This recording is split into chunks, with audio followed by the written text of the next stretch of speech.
How much you buy this property for? We bought this for $178,000. And how much you gonna sell it for? We're looking to sell this for $320,000. Can we go check it out?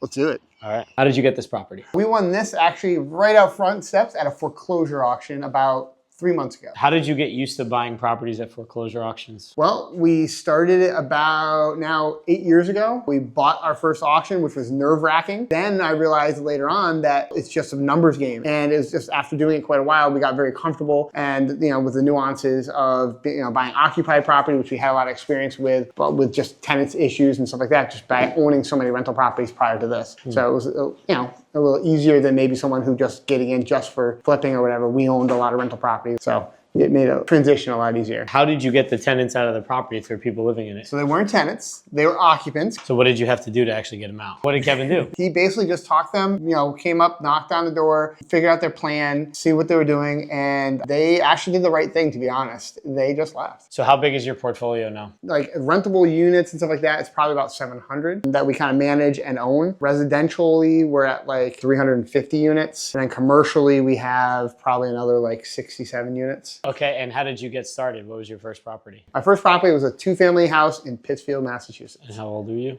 I was 16 years old. How did you do that if you can't buy a house until you're 18? Because I had my grandmother sign. So there's ways around it. Of course. How much did you save up for this? I had about $7,000. You saved $7,000 by 16? Yeah. Wow. Well, I've been working for my dad since I was 10. So I just saved the money that I would earn for my dad. I got a couple more jobs. So I was working at one point 3 jobs and just saved all the cash and then bought a 2-family house. I think we bought it for like 50 grand or something like that.